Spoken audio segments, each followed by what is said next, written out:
Alright, so I got hit by the bug, the 8.6 Blackout bug, falling down a rabbit hole all over again.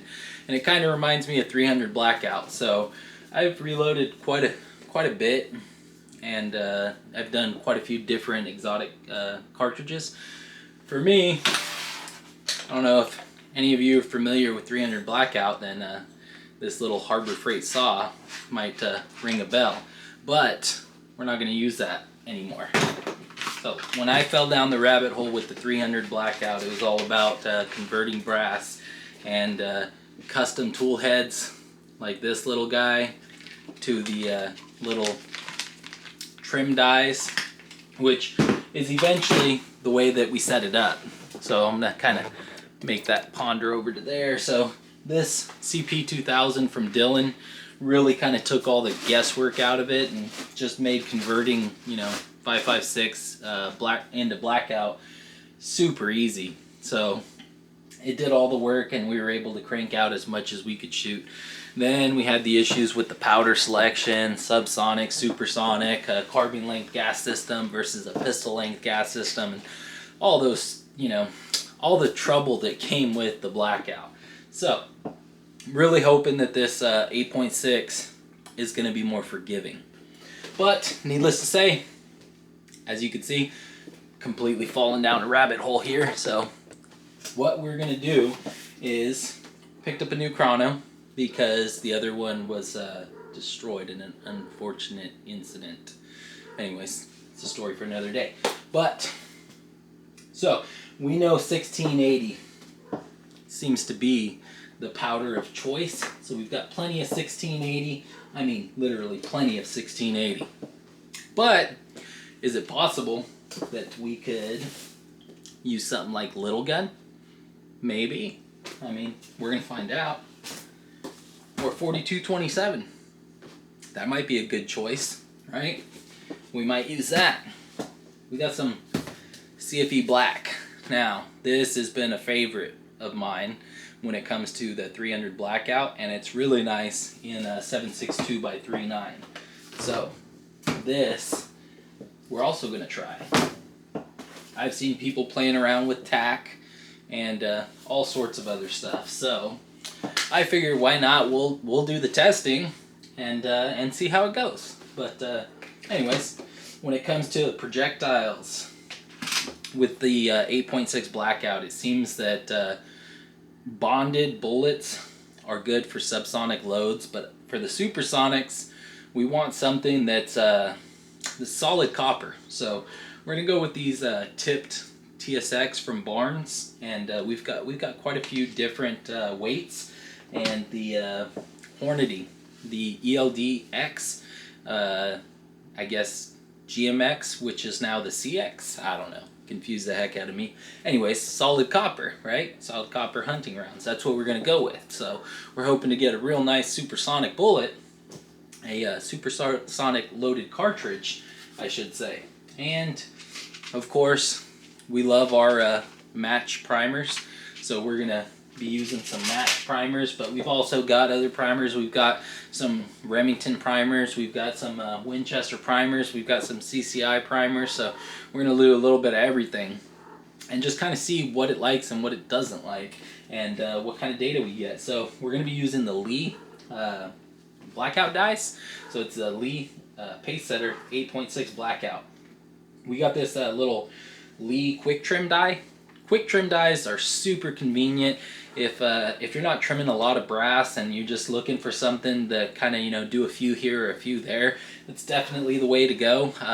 Unfortunately for us, we're going to be trimming a lot more than a little bit for this test. So we are actually setting up this Dylan CP2000, which if you're not familiar with Dylan's case processing machine, the 2000, it's worth its weight in gold. If you shoot a lot, this thing can prep some brass, and I mean fast. So for us, we're starting with the Hornady brass. So let me actually grab one of those boxes. So this is what we're starting with. We're going to start with the 6.5 Creedmoor brass from Hornady. Now, when we use this brass, what we found is that we don't have to turn the necks. And not turning the necks really saves us quite a bit of work and just gives us a consistent load. So we're gonna go ahead and do that. But okay, I've also got some Nosler, and I've got some other great brass. I've got, you know, I've got quite a bit of brass, but needless to say, I've tried six. I've tried 6 different brasses aside from Hornady. Every single one of them had to be turned. So I'm gonna set that aside there. Kind of move some of these primers out of the way. Now, here's a bag of the already converted brass. So we did these kind of on single stage press, just kind of pressed them up into 308 die, and then we went from the 308 die into the 8.6 Blackout die using quite a bit of case lube. I did not cut them on the little Harbor Freight saw. I didn't. Some people, you know, really like to use that. It's kind of fast and it takes a lot of the work out, but for me, I didn't like it. I wanted something faster, so I just went straight for it. Straight to the 308, straight into the 8.6 Blackout die, and then trimmed it. Now, you're probably thinking, well, man, that's a lot of stress on the brass, right? Well, that's why you might want to anneal your cases. So we'll get into that here in just a second. But for turning the necks, we've got a little Hornady neck turn tool. Let me go ahead and grab that real quick.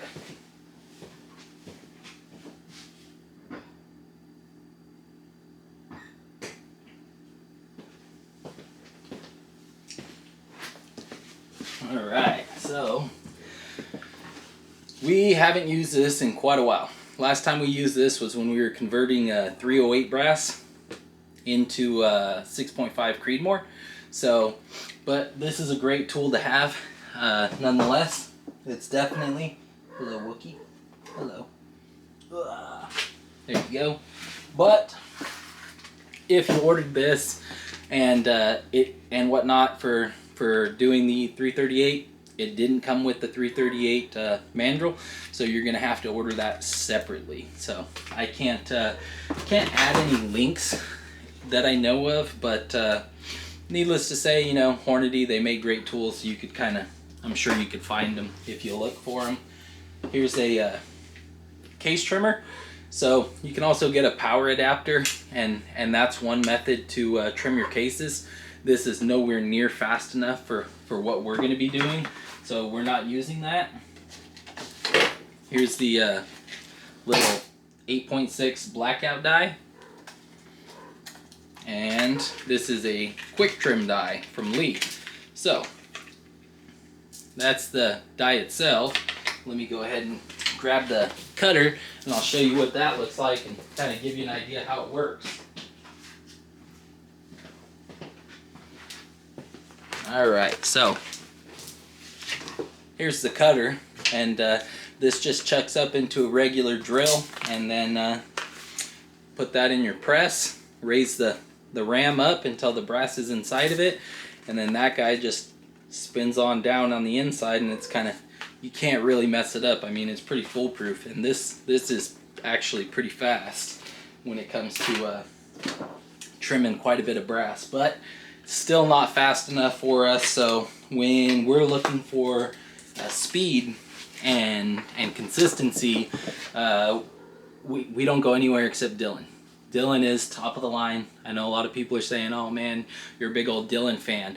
Well, I love Dylan because Dylan has an exceptional warranty. They make amazing products, and when it comes to just consistency, you can't get better than Dylan, in my opinion. This is just my opinion. Don't get me wrong. Hornady makes some great presses. I know there's other companies out there. Lee, they make some great presses, but this thing, it's just consistent. Normally we would load everything on a single stage so that we can get everything just right and perfect, right? Well, this is not for loading. This is for prepping brass. We use this just to prep brass. So if you're familiar with doing bottleneck cartridges, You know, from 223 to your 300 Blackout to, you know, 308 to 30-06. It doesn't really matter what the cartridge is.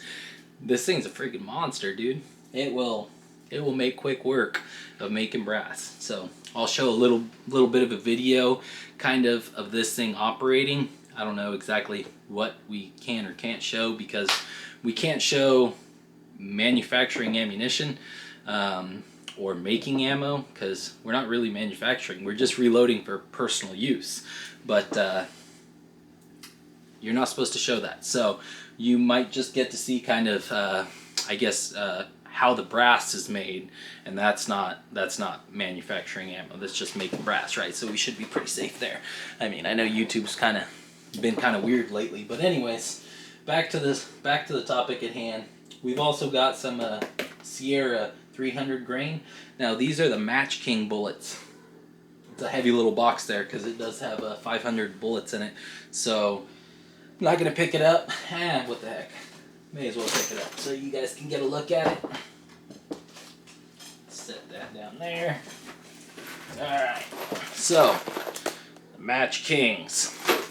These are going to be what we're going to be using for our subsonic load. And I'm not really going to stray. I'm not really going to try too many different things. I might try Hornady ELD-M, the match bullets from Hornady. I may try those, but for the most part, I'm going to stick with these for subsonics. And 100% I'm going to stick with either GMX, CX, or Barnes TSX or TTSX, either the tipped or the non-tipped, but solid copper nonetheless, because that's my comfort zone, and I'm comfortable there. So anyways, I mean, if you're interested in seeing this process and whatnot, definitely let me know. Let me know in the comments below, you know, what type or what part of the process you want to see the most. Do you want to see us doing the actual testing with the chrono and the shooting? I know everybody loves the shooting part. You want to see the making the brass, you know, bloopers, fails, all that good stuff. Because when it comes to trying new things, you never know what's going to work. But anyways, I'm going to move some of this stuff out of my way real quick so I can show you something else.